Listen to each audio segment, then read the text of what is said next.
What if you died? And then years later, showed up alive, looking older, a little wearier, but with the same haunted eyes. And what if no one could agree whether it was really you or something more chilling? Honestly, when I first read this story, I had to pause and just sit with it for a while. It felt like peeling back layers of a dream, one where Cold War paranoia, secret graves, and shifting identities blurred the lines between life and death. If this kind of story hits you like it hit me, consider subscribing. And hey, leave a comment telling me where you're listening from, or just say hi. I read them all. Even the one where someone said, I sound like a sleepy raccoon. All right, now let's slow things down and step into tonight's journey together. You're standing in a field in Bavaria in the autumn of 1954. It's damp. The kind of damp that soaks into your socks through your boots. Fog coils low along the ground, and a black car idles just off the gravel path. There's no headstone yet, just a freshly dug grave and a priest mumbling Latin through the mist. Inside the coffin, a Soviet defector, or so they say, officially. He's a nobody, a mid-level chemical engineer from Minsk, who fled the USSR a few months earlier. The Americans call him Ivan on paper. Unofficially, he'd been delivering Soviet secrets for over a year. Tiny drops of insight that shaped Cold War strategy like drips of acid reshaping stone. And now, he's dead. Car accident. Open and shut. The CIA signs off. A modest casket, no family. But here's the twist. The coffin isn't weighted properly. The field agent in charge of burial, a man who drinks more than he should and trusts even less, says later that the box felt hollow. Like a stage prop, he files a memo. It vanishes. Cut to 1963. You're in a bar in Tangier. The ceiling fan turns lazily above your head, scattering cigarette smoke and the scent of cardamom tea. A man steps inside, wearing a gray coat and a Panama hat. The bartender stiffens. You recognize the man's eyes. So does the bartender. So do two British tourists sitting near the door. It's Ivan. Older, paler, but unmistakably Ivan. He doesn't speak to anyone, just sips a tiny glass of something dark. When he leaves, he forgets a matchbook.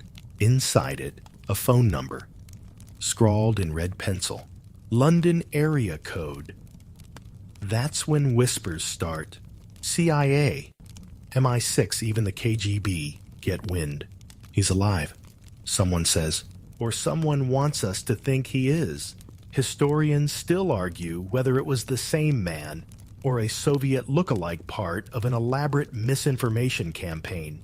You drift into the American embassy, where agents replay the bar's grainy security footage like a cursed reel from a horror film. Is that limp the same one Ivan had after the train platform shooting in Warsaw? Or is it mirrored left instead of right? One analyst notices a mole on the man's neck. Another says Ivan never had a mole. A third says the mole was removed before his death. Someone laughs, then no one laughs. You sit in a conference room where a woman from counterintelligence flips through a folder labeled Willow 7. It's thin, alarmingly thin. The contents, a single passport photo, a list of code names, some crossed out, a short note. If he contacts anyone, kill switch authorized. That's when you realize this might not be a resurrection. This might be unfinished business. The next sighting comes in Lisbon, where a safe house is broken into. But nothing is taken, just one folder left behind. Inside, a photo of a young American analyst who once debriefed Ivan She's missing now. You stand outside her apartment. The air heavy with sea salt and diesel fumes. Her door is open. On the kitchen counter, an empty teacup and a ring of dust where another had been, and scrawled in soap on the bathroom mirror. I wasn't supposed to die. You try to breathe. Try to piece it together. Did Ivan fake his death? If so, why did the CIA know? Did they help? Or did someone else dig him out of the grave for reasons that no one on this side of the Iron Curtain can yet explain? There's no body to exhume, no fingerprints to trace, just that matchbook and the eyes from the Tangier bar. Then, one foggy morning in 1965, you wake to a phone call. The voice on the other end says only one word: Berlin. You dress quickly. No time for coffee. You feel that buzz in your spine, that Cold War tingle. The train ride is quiet, except for a man who sneezes twice in a pattern short. Long. It's a signal. You don't return it. You're not sure if you're being followed, or if this is just how Cold War ghosts play. At the station, a boy hands you a newspaper. Wrapped inside is a black and white photo. It's Ivan, again this time, standing in front of the Brandenburg Gate. The date on the back is yesterday. You look up, and there he is, right there on the platform. But he doesn't see you. Or maybe he pretends not to. You follow him. Not fast enough to look suspicious, just close enough to watch how he moves. He's older than before, late 40s, maybe early 50s, but there's a kind of fluidity in his stride, like someone who's lived too many lives to trip over one. He doesn't glance back. That alone makes you nervous. Professionals always check their six. So either he's confident or he wants you to follow. The streets of East Berlin in 65 are quiet. Almost too quiet. The kind of quiet where your own footsteps sound like accusations. He ducks into a narrow side street. You hesitate, then turn the corner. Gone. Only a door marked Zahnarzt Dentist. You press your ear to the glass. Nothing.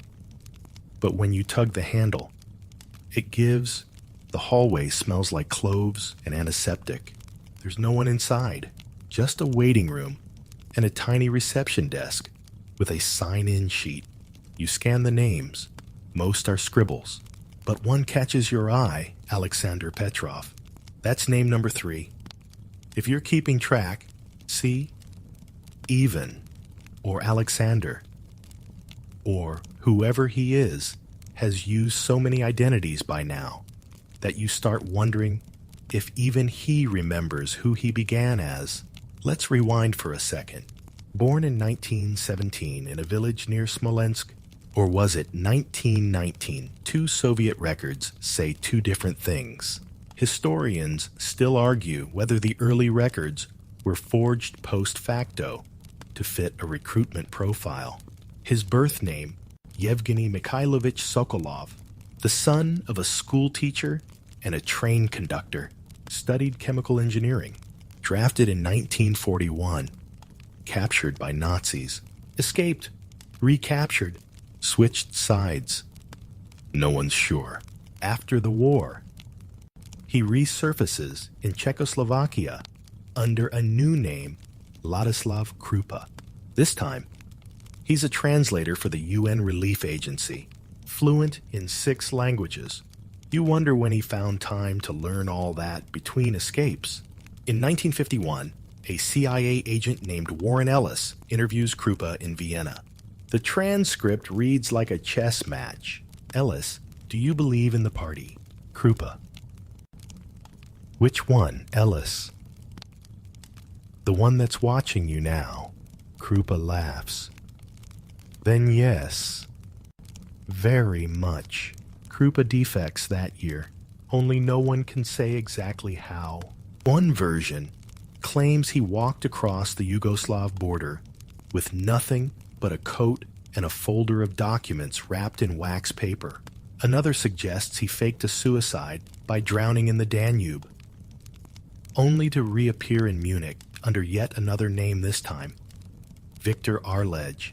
The truth, probably some mix of all three. You're beginning to get the picture. This wasn't a man who ran from something. He ran into it. Over and over. Each name he wore was a costume. And each life a short play, always ending before the third act.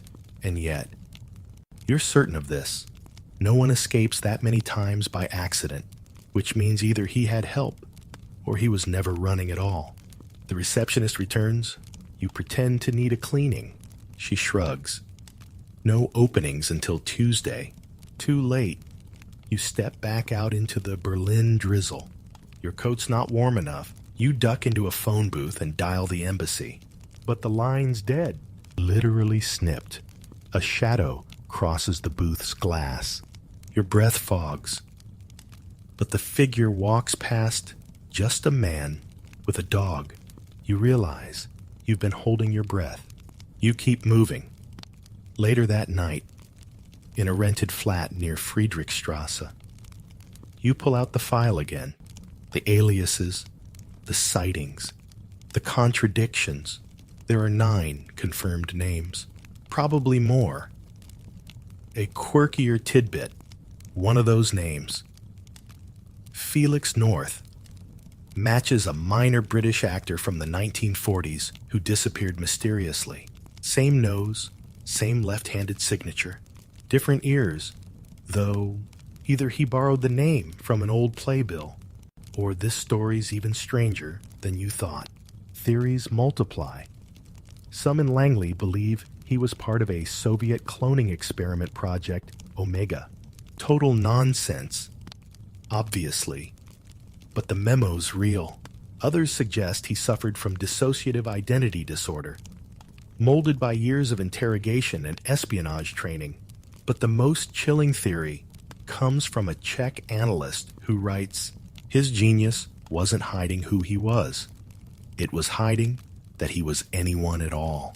That line sticks with you. You close the file. Open the window. Somewhere in the city, a tram screeches to a halt. Then, a knock at your door. You freeze. Heart hammering. A quiet knock, soft. Not impatient. Not threatening. You inch toward the peephole. No one's there. But a note has been slipped under the door. Typed. Single line. You're asking too many questions. Some of them about yourself. You don't sleep that night. The next morning, the file's gone. So is your typewriter ribbon. But the hotel clerk swears no one came in. Just your brother. He says, you don't have a brother. And when you check the hotel log, someone signed in using your first alias. Your hands shake as you realize you're not just following a ghost. You might be becoming one. You can't go back. Not now. Not with the air humming around you like static and your name. Your original name suddenly not feeling like yours anymore. You ride the train out of Berlin, westbound, fog clinging to the windows like ghosts trying to re-enter the world. In your coat pocket, the note crinkles softly every time you move. You don't reread it. You don't have to. It's burned into your memory. You're asking too many questions, some of them about yourself. That's the line that follows you all the way to Vienna. The city hasn't changed much. Coffee shops, war-stained buildings, that faint smell of diesel and strudel. You head toward the address. Whispered to you in Prague 2 years ago, a narrow building near the Central Friedhof Cemetery, a place you'd almost forgotten. Almost. When you arrive, it's dusk. The receptionist is gone. Lights are low, but the doors still unlocked. Inside, everything's covered in dust sheets, furniture mummified. A single candle on the windowsill flickers, as if waiting for someone long overdue. And there it is again, his name.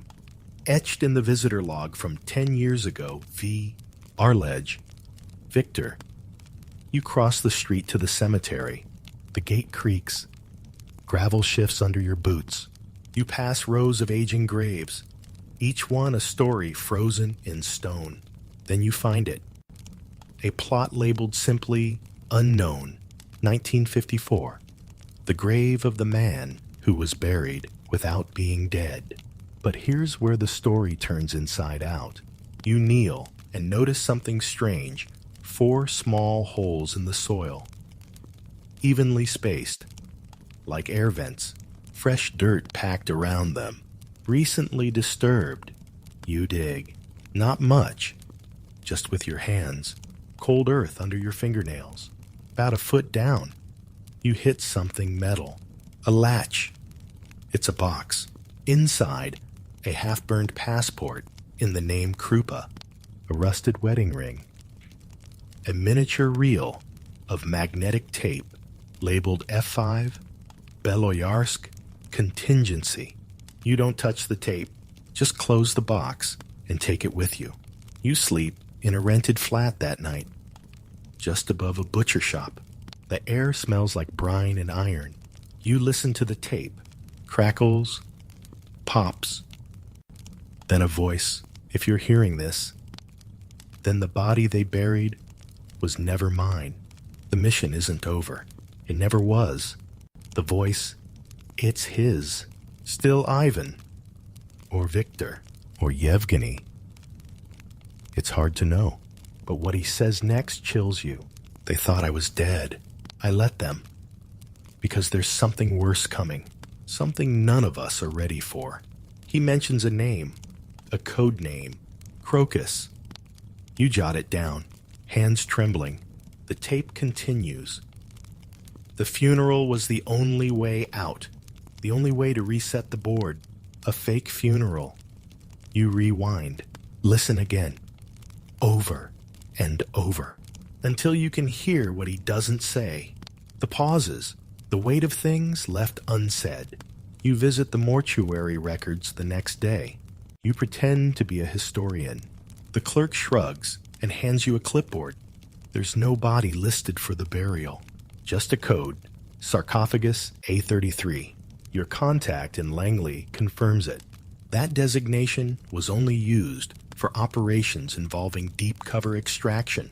Burials meant to look real, meant to buy time. You sit in a diner off Maria Hilfer Strasse, trying to make sense of it. The waiter brings coffee. You don't remember ordering. In the sugar bowl, another note. You're close now, but don't trust the man with the umbrella. You look up, across the street. Someone in a long coat walks with a cane and a black umbrella. Though the sky is cloudless, the waiter whispers. He comes in every Thursday, never eats. You leave at 20 and walk out. He's gone, but in his seat. Left behind a Polaroid. It's a photo of you, taken 2 days ago. So now you know. You're being watched, not just followed. You dig deeper. Track down a former undertaker from 54. He's 90 now, face like folded parchment, memory foggy. But when you show him the name Victor Arledge, he nods slowly. I remember that coffin. He says, sealed it myself. Light as feathers. Thought it was strange. You ask what was inside. He hesitates. Not what. Who? Turns out the coffin held a different corpse altogether. A vagrant who died in a shelter. Unclaimed. They dressed him in Victor's clothes. Smashed the face. Added blood. Sealed the lid. Instant ghost. Then they staged the accident. And Victor, our many named, impossible spy, slipped away into shadow. But to go where you trace reports of a man fitting his description to Paris in 55, Zurich in 57, and then, oddly, Mexico City in 1960, always at the periphery, never in focus. One anecdote stands out. A French waiter recalls serving a man with Russian eyes and an English accent who insisted on eating his steak raw. Claimed it reminded him of home. You write it off. Until you see the waiter's sketch. It's him. Only he's smiling. That's the first time anyone ever described him smiling. You wonder what he knew then. That you don't yet. And as you pin the sketch to your motel wall, you notice something behind it. A smear of ink. A fingerprint. Yours. But you never touch the back. You don't sleep that night. Again. There's something about seeing your own fingerprint in a place you never touched. It messes with your brain, like a tiny fracture in reality. And once one crack forms, others follow. You scan your notes. You reread the tape transcript. Crocus. The code name lingers in your mind, like a song you can't shake. You try running it through the agency's legacy database on a borrowed terminal in a Basel library, cloaked behind a fake research badge. Nothing. Then, an unexpected hit, not in a military file, but in an agricultural report from the early 60s. Crocus Protocol. Emergency crop rotation under contamination scenarios. Sounds boring, but the author's name jolts you upright. Felix North. Yep, the actor. Or not. So now the story folds in on itself. The same alias you found linked to Victor's paper trail pops up as the lead researcher on a Cold War agricultural contingency plan. Connected to radioactive fallout zones, you call a contact in Geneva who owes you a favor and a decent bottle of whiskey.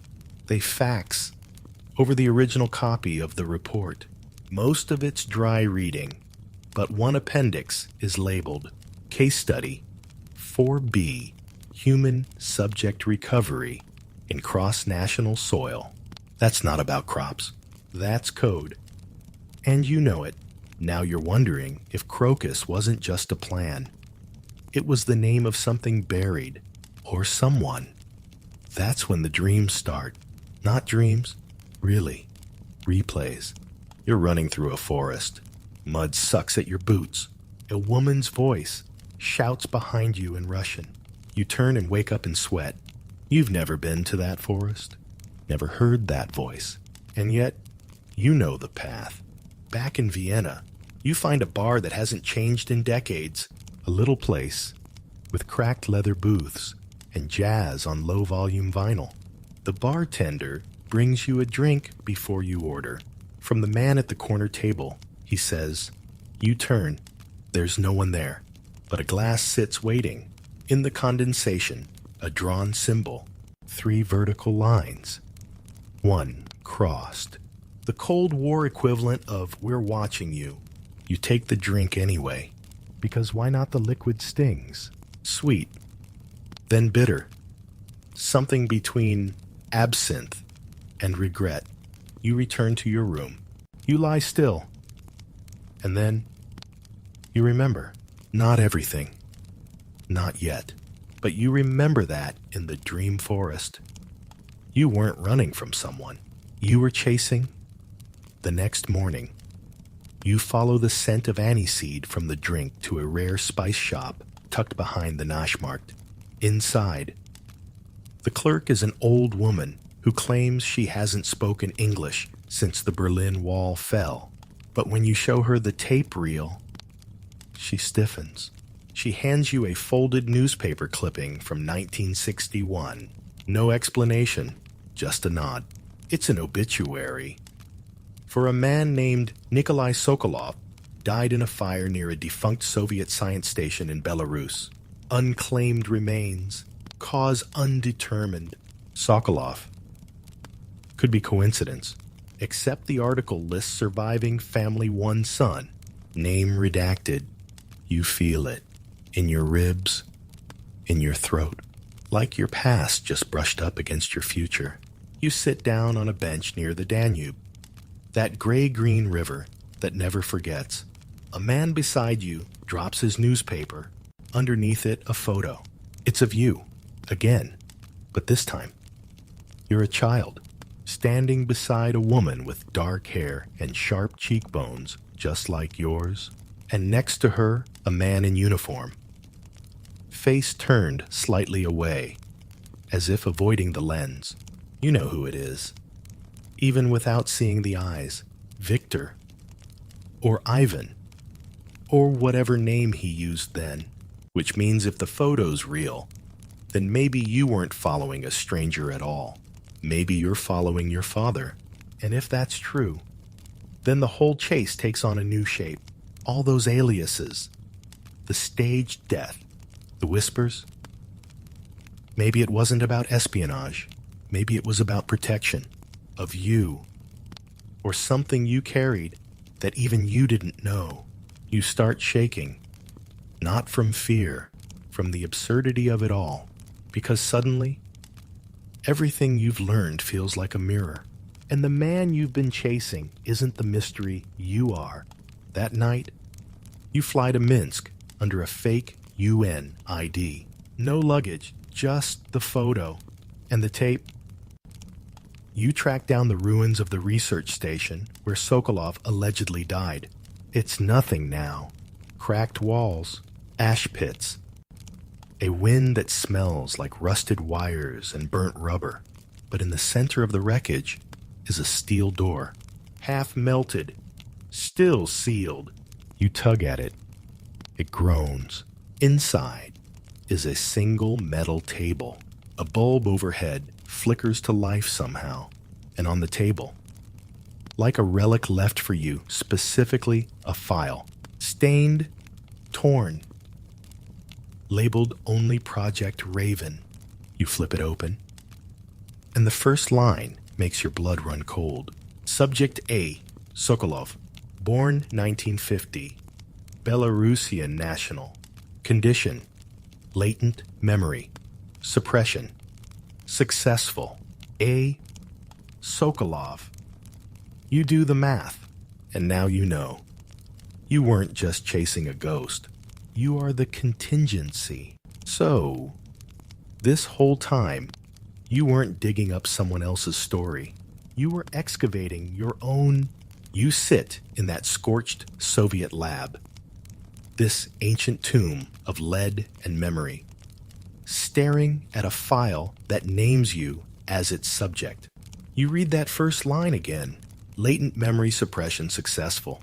Your breath feels thin, like the air is hiding something too. The rest of the file is redacted, thick black lines across nearly every page except one. A medical diagram, not just of the brain, your brain. There's a scar marked on the temporal lobe. A notation underneath reads Implant X47, inserted under cranial crest. Retrieval inadvisable. You reach up instinctively, feel your scalp. You remember a childhood injury, or what you thought was an injury, a fall down the stairs, or maybe it was a cover story given to a child too young to understand. You turn the page. There's a photo clipped to the back. It's Victor. Again. Younger. No disguise. And beside him, someone you've never seen. A tall man. Wire-rimmed glasses. Wearing a lab coat and a pin that reads Beloyarsk Station 4. You recognize the background. It's the same scorched lab you're standing in now, which means someone took this picture here before the fire, and they left it for you to find. The last page contains a sentence, handwritten in the margin, half burned. When subject activates, the second death protocol begins. Raven must not return to Western assets. You read that again. Second death protocol. So this wasn't just about memory suppression. It was about time deletion, like a Cold War computer virus. Only you're the hard drive. Outside, the wind howls across the pine trees. The sun begins to set over the ruins, casting long shadows that look like arms reaching for forgotten things. You take the file and leave. On the train back to Warsaw, your reflection in the window no longer feels like yours. It studies you, quietly, like it's waiting for you to remember something. Back in Poland, you visit a retired intelligence translator named Oleg, who once handled Soviet defectors. You give him the file. He goes pale. "You shouldn't have this," he says, voice thin as parchment. They called it a biological failsafe. A Cold War rumor. I never believed it was real. He tells you stories. One about a woman who woke up speaking fluent Czech, though she'd never studied it. Another about a soldier who recognized strangers' birthdays without prompting. People knew things they weren't supposed to, Oleg says, like they were radios, tuned to frequencies no one else could hear. Then he leans in. They said Raven could die twice. First in the body, then in the mind. He looks up at you, like he's seeing a ghost. You don't sleep again that night. Instead, you dig through your past, birth certificates, if you can call them that, foster records, all blank or altered. Every lead ends in ash. But one thing catches your eye, a medical report from 1958 detailing a child in Belgium who survived an unexplained seizure and then began drawing Soviet launch maps in crayon. You cross-reference it. The dates match your fall. That can't be a coincidence. You fly to Belgium.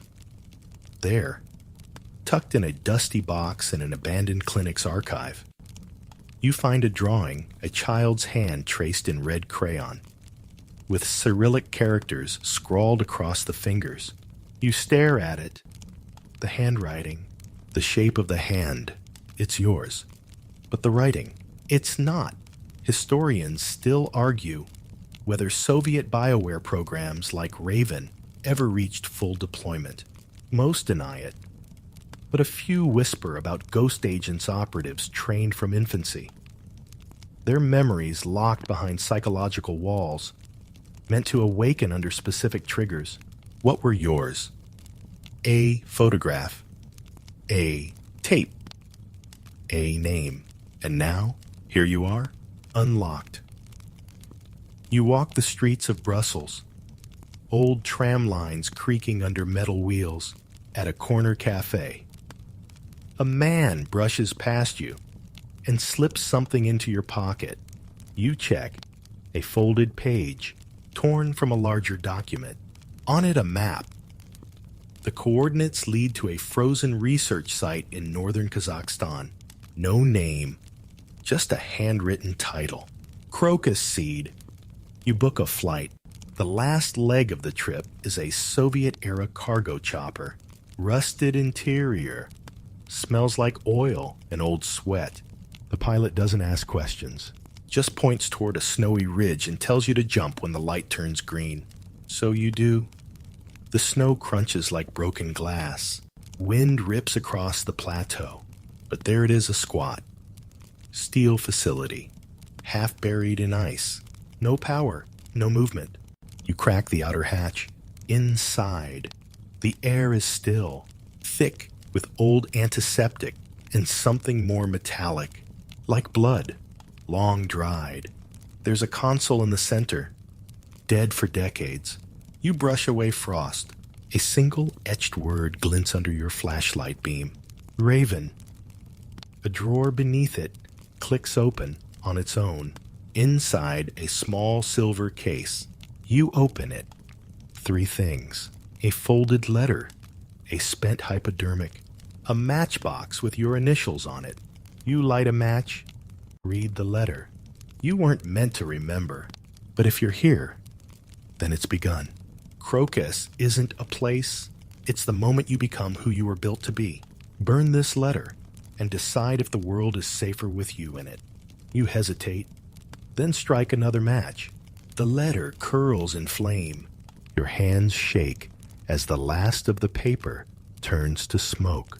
You sit in the cold, case open, wondering if you've just crossed the line that your father spent his whole life keeping you from. And somewhere deep in your brain, something clicks. A memory. Sharp.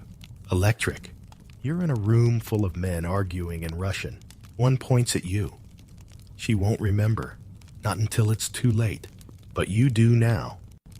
You spend the night in that frozen Kazakh bunker, alone with the matchbox and the echo of your own heartbeat. The wind screams outside, but inside, it's dead silent, as if the cold has frozen, even time itself. You try to sleep, you can't, not because of fear, because of clarity.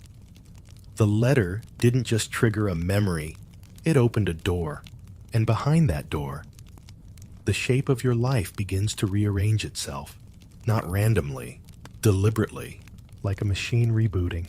You now understand what second death really means. First, they erase the spy. Now, maybe they erase you. When morning light pushes through the cracks in the bunker's ceiling, you start to talk out loud just to keep yourself tethered. Okay, you say, let's retrace. You were born in 1950, Belarus. To Victor, if that's even his real name. By 1958, you were already a subject. Memory wiped. Language skills. Skills you couldn't possibly have acquired naturally. A mind built to sleep until needed. A human archive. But for what? You take out the silver case again. The hypodermic. Empty now. You wonder what it once contained. A sedative. A serum. A fail-safe. You put it back. Zip it shut. Now you're heading west again. Not metaphorically. Literally. Back to Germany. Because there's one file, one man you haven't looked into. He shows up in a footnote in the Raven dossier, Dr. Jürgen Halber, neuroscientist, known for defecting to the GDR, then disappearing completely after 1965. You start there, East Berlin. That's when the real unraveling begins. You pose as a freelance historian. Say you're doing a documentary on Cold War medicine. A sleepy archivist lets you into the Stasi records vault. You comb through boxes. Most contain nothing but lists of surveillance equipment, transcripts of whispered betrayals, water-stained negatives of lives shattered by suspicion. But one folder, thin as a whisper, is labeled Raven Special Commission. Contains exactly one page. A diagram, not of a brain this time, of a room. An interview chamber with a one-way mirror and a chair bolted to the floor. In the center, a red X. You've seen that symbol before on the matchbox. There's a date, March 18, 1973, and a name in cursive below it, A. Sokolov. That's you. You stare at the paper for a long time, not sure whether to feel anger or awe.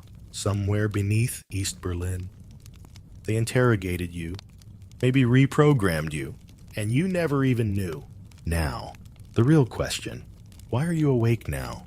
Historically, the Cold War is full of weird footnotes, spy cats with microphones, dead drops hidden in fake trees, even rumors of telepathic training experiments in Soviet orphanages. Most of it sounds ridiculous, until you live it. You track down an old janitor who once cleaned the East German Psychological Operations Center. His name is Emil. He smells like glue and cough syrup, and he's got a tattoo on his arm that he keeps covered in tape. You buy him a sandwich. Ask about Halber. His answer, a shrug and a story. They said Halber made a sleeper so deep, it dreamed its own life, he says. Wiping mayo from his mustache, it even made up childhood memories, whole families. But if you played the right sound, or showed the right photo, the real one would wake up. You ask, did it work? He just looks at you. You're here, aren't you? That night, you dream again. Same forest, same woman's voice. Only this time, she turns towards you And it's not your mother. It's you, an older version. Eyes sharper. A scar across the left eyebrow. You were never meant to stay asleep, she says. You wake with your heart pounding. There's a ringing in your ears that doesn't stop. Not tinnitus, something higher. Tighter. A frequency. You follow it. In a Berlin antique shop, of all places. You find a Cold War era number station receiver. It hums to life when you twist the dial, and through the static. A voice reads numbers. 1, 4, 7, 0. The cadence feels familiar, like a lullaby turned inside out. You record it. Run it through software. It matches the cadence of a lullaby your foster mother used to hum in Belgium. Only now you realize it wasn't a lullaby. It was an activation code. Back in your hotel room, you pull out the tape recorder again, the one with Victor's message. You listen carefully this time. There's something buried under the vocal track, subaudible. A series of tones. Layer them together as voice. The tape tones, the number station, and a pattern emerges. Not just a signal, a map. You lay it out, it forms a triangle across Europe, Belarus, Berlin, Basel. At the center, Strasbourg. You go. In Strasbourg, tucked behind the cathedral, you find an underground lab disguised as a decommissioned wine cellar. No signs, no staff, just a retinal scanner that bizarrely lets you in. Because, of course, it does.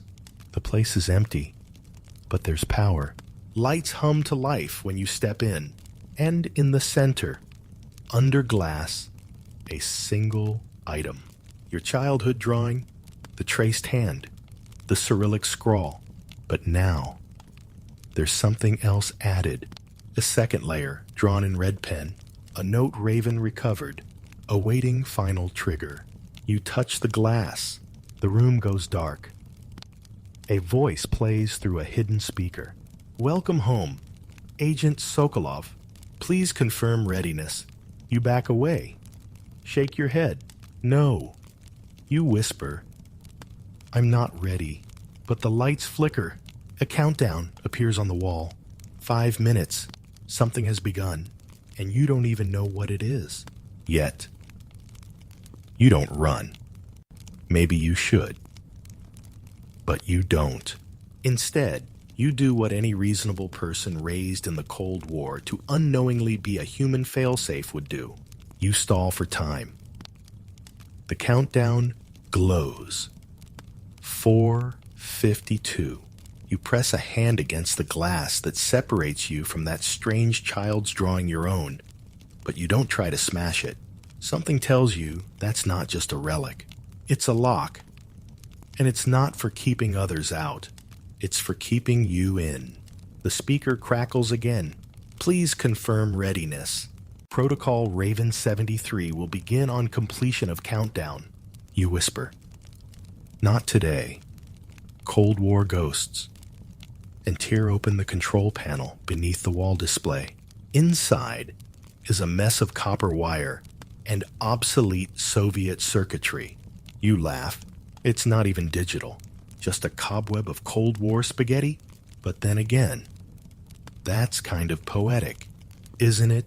The machine that's been stalking your life isn't some sleek Bond villain device. It's a relic. Like you trace the wires. Blue for signal, red for power, yellow for control. A slow hissing sound creeps through the room. Gas. No just air.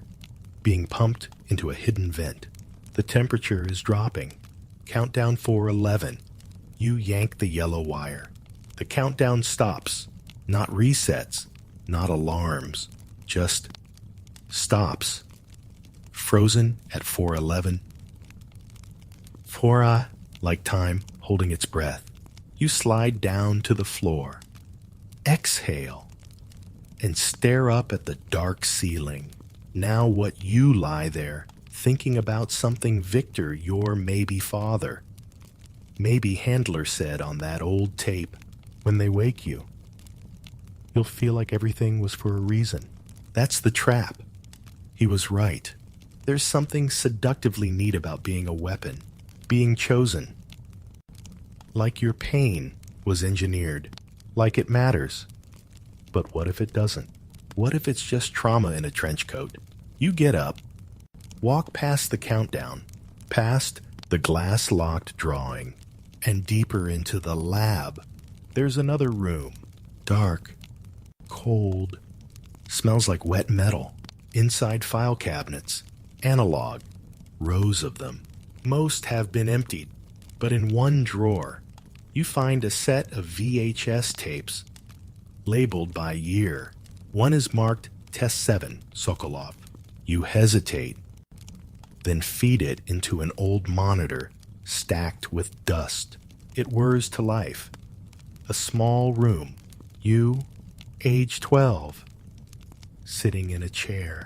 Men in lab coats, asking questions in Russian.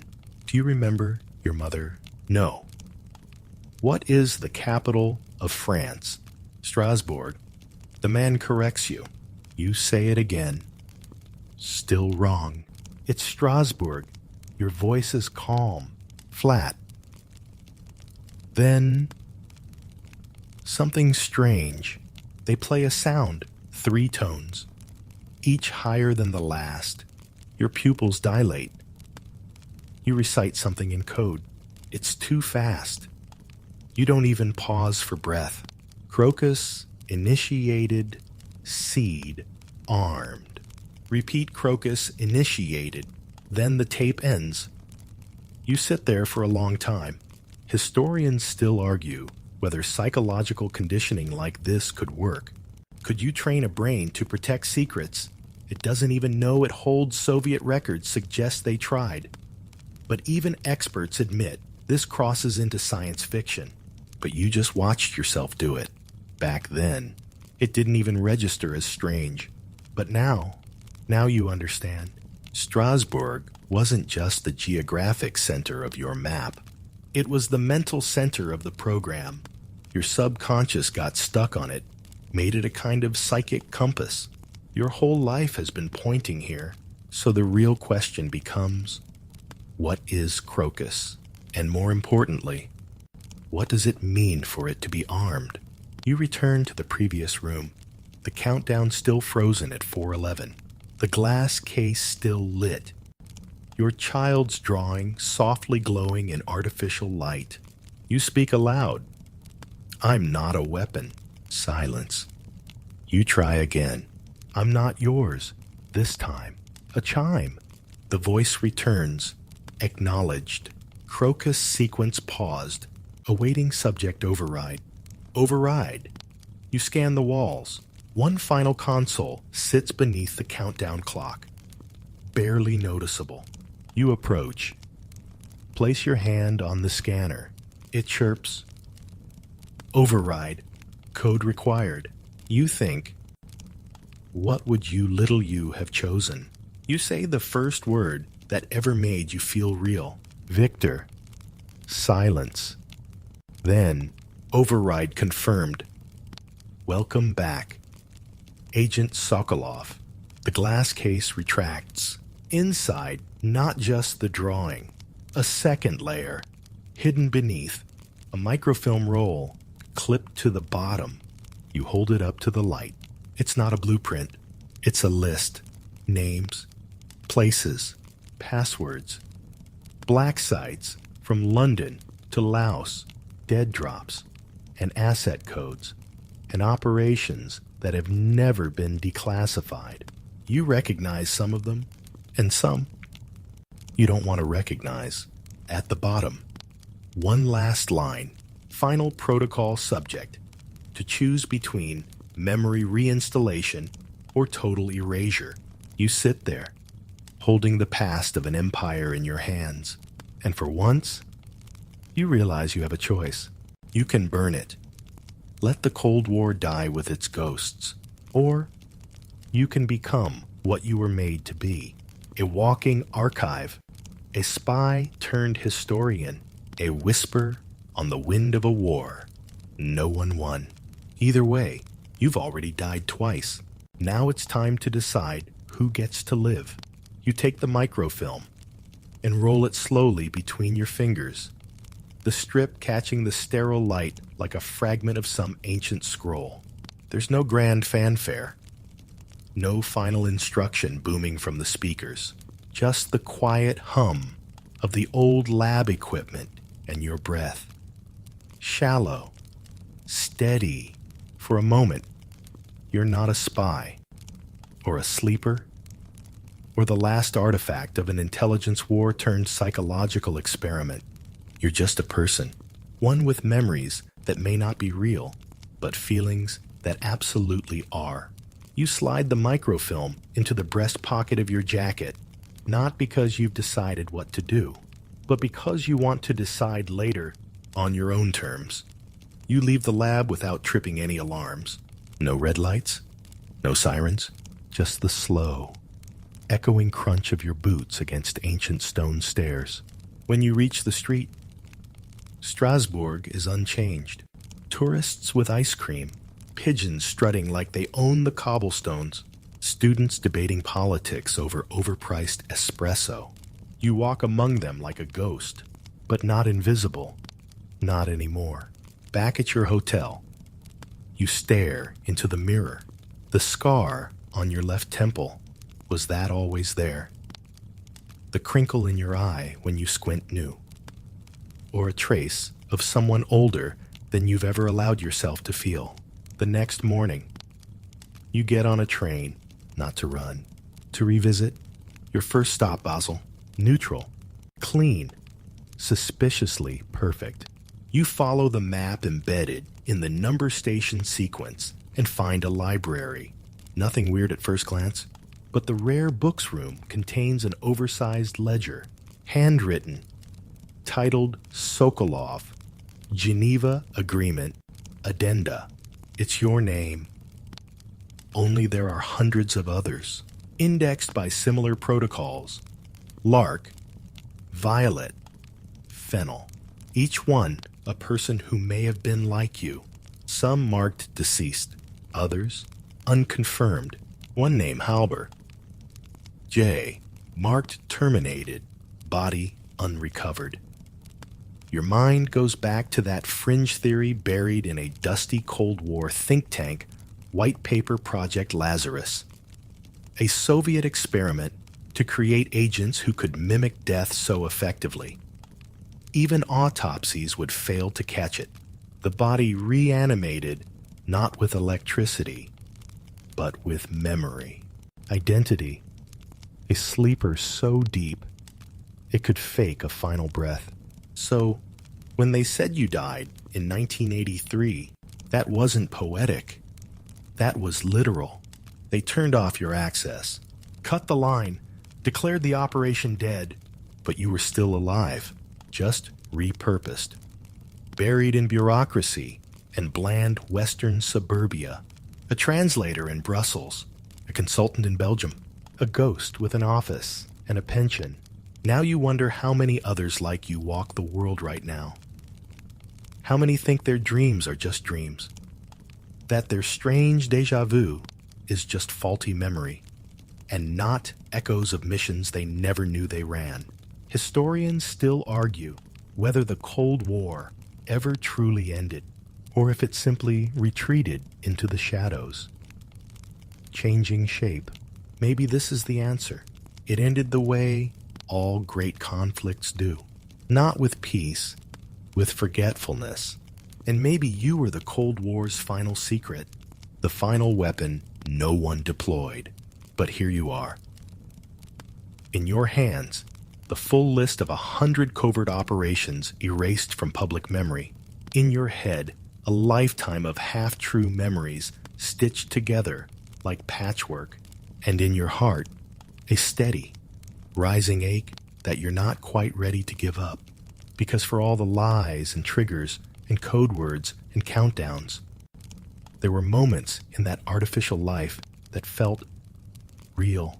The foster sister who called you Firefly. The Belgian woman who poured you tea like you were the only person who mattered, the man in your building who always held the elevator door. What do you do with that? You board another train, Minsk. The place where this all began or ended, depending how you look at it. You arrive just before winter begins to freeze the sidewalks into slick ribbons. You walk the city. Let it speak to you. Smell the exhaust and cabbage stew. Hear the cough of old buses. You find a park that feels familiar, a bench that remembers you. You sit there for an hour and decide. You send the microfilm not to a government, not to the press, to a museum. Anonymous donation. Let the truth rest in glass. You go home, wherever that is. Someplace warm, quiet. No safes behind paintings. No secret compartments under the floor. Just a window and a view of something alive. One day, you take out the matchbox again. Strike a single match. Watch it burn down to your fingers. Smell the sulfur. Feel the heat. A reminder that for all their science and signals and triggers, what makes you human is this. You choose. You may have died twice, but only you get to decide how you live. You sit now, maybe in the dark, maybe not. Maybe there's a soft blanket pulled around your shoulders. Or maybe you're lying down, eyes closed, phone resting on your chest. Wherever you are, just breathe. Let it all settle. That strange tale of sleeper spies and Cold War whispers and codes hidden in lullabies, it's still humming somewhere, but quieter now, dimmer, like an old number station fading into static. It's strange, isn't it? How memory works, how it can shape us, even when we're not sure what's real. Maybe you'll dream about that lab in Strasbourg tonight, or the boy in the video who wasn't allowed to know his own birthday. Or maybe you'll just dream of trains and quiet snow and the feeling of something being left behind, something old, something you don't need to carry anymore. And that's the thing about secrets, they weigh you down until you let them go. So here's your invitation, to let go. To stop wondering whether your thoughts are your own and just think. To stop fearing the past and just rest. The Cold War is over now. So is the story. You're not a sleeper. You're a dreamer. And dreamers, they get to wake up in the morning and choose something new. So sleep deep tonight. No countdowns, no voices.